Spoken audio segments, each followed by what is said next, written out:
Look, when I first started watching One Piece, I watched it because I was going to review it for this channel. I wasn't really interested in the TV show as much because of two reasons. One, the idea of One Piece didn't really interest me. It's a huge series spanning 1,000 manga issues, and the story still isn't complete. I'm not very comfortable with this. And two, I didn't have too many expectations from this adaptation because, let's face it, the West is pretty horrible at adapting anime. I mean, come on. Really? Should I go on? So I wasn't very excited about the show, but I sat down to watch it with apprehension. Now, here's the thing, I'm not really a consumer of anime or manga or anything else that comes from the East, really. I mean, I've watched a few anime like Death Note, Ghost in the Shell, Chainsaw Man, and a few others here and there. And I've read even fewer manga than the anime I've watched, which is to say, I have almost no experience with the Eastern comics culture.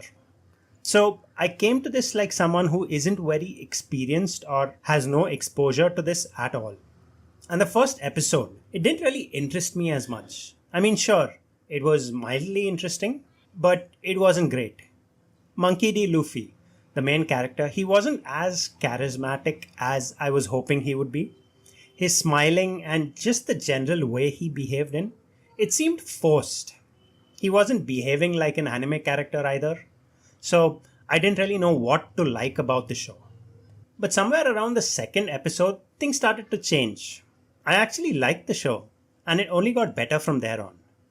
These guys have spent a lot of money on the sets and the locations and everything else, and it shows.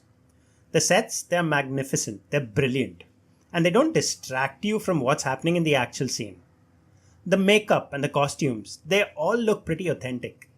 Even the fish guys, I mean, I know those are fake faces, but they look really good. The show is pretty bingeable. My kid and I, we finished watching these in 2 days. If it was possible, we'd have finished it in one sitting itself. There's no fatigue generated by the show. It isn't slow, it's not tedious, it doesn't tax you in any way. And it's a pretty quick watch. And the action sequences, they're quick, they're kinetic. It's very unlike the action sequences that you see in movies these days. You actually see what's happening in the fight. You see when people punch each other. You see when they slash swords. They throw each other across the room. There aren't quick cuts. There aren't close-ups. Not the kind that will distract you from the action. I like this kind of action. It's very clear who's getting hit, why they're getting hit, and what they intend to do about it. I particularly like Sanji's fighting. His hands in his pocket, taking down bad guys with kicks, flying through the air, kicking people. It was awesome.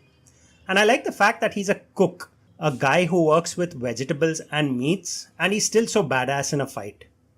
From what I understand, the manga has longer, more stretched out fight sequences, and I'm glad we didn't spend so much time on the fights in the TV show. I liked that the fights were not exactly short, but they didn't overstay their welcome. At first, like I've said before, I didn't really like Fluffy much. I mean, he was fine, and his acting was a bit off, but I warmed up to him eventually. I think I even liked him quite a bit. His wide smile and his positive outlook on almost everything, which kind of annoyed me at first, became sort of endearing somewhere in the second or the third episode. I don't know how I felt about Nami or Usopp really. I mean, they're serviceable characters, they have enough of a backstory, one that might work for a lot of watchers, but somehow I couldn't quite connect with these characters. I mean, I liked that they were there in the show, but beyond that, nothing. I'm hoping the second season does more with them and I end up liking them as much as the other characters, but for now, we'll just leave it as it is. Then there's Sanji. I really liked him. I liked his personality. I liked that he's a great cook, and I liked that he's a pretty damn good fighter. I like the banter he has with Zoro. I like that this banter isn't really biting or hurtful in any way. It's very playful.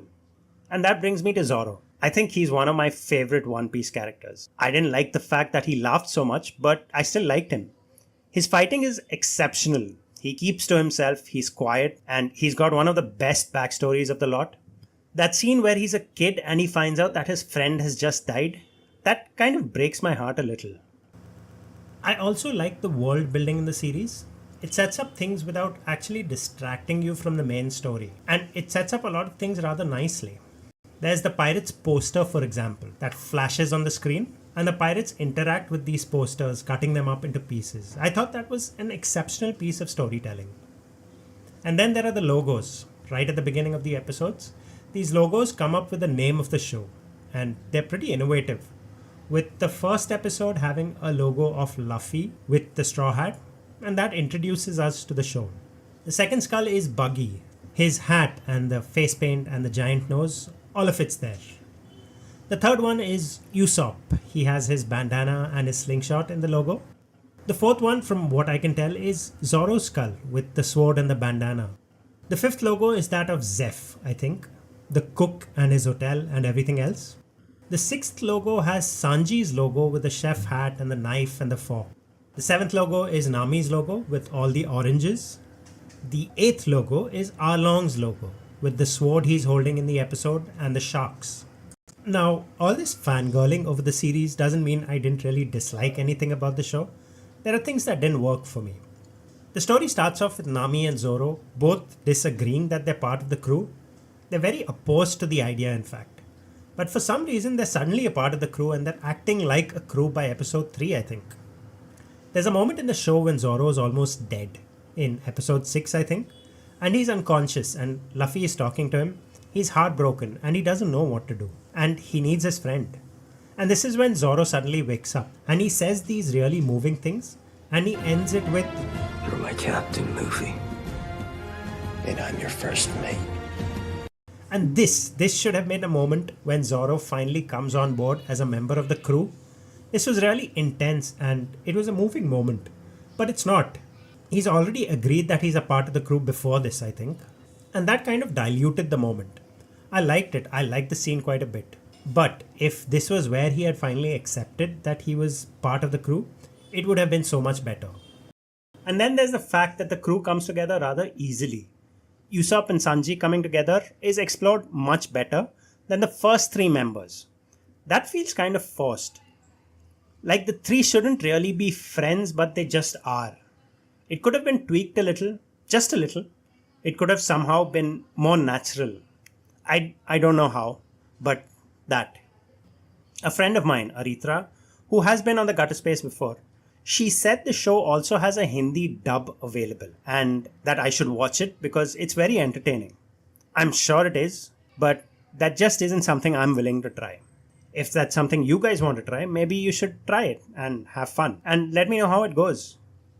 There are many pirates at the beginning of the show where Gold Roger is being executed, and some of these pirates play an important role in the series later on. Now, I haven't read the manga or watched the anime, so I don't really know who they are, but they're there in the crowd. I think like this, I missed a lot of Easter eggs in the show, and that's fine. It didn't stop me from liking the show any less. The future of One Piece, though, I don't really know how Netflix will deal with it. Will they make another season? Will they just quit after one season? I don't know. And I don't think I'm going to wait to find out. I'm just going to dive into the manga and read all 1,000+ issues of the thing. Wish me luck. That's all for this episode, folks. Like, share, and subscribe to the Gutter Space channel, and I will see you next time.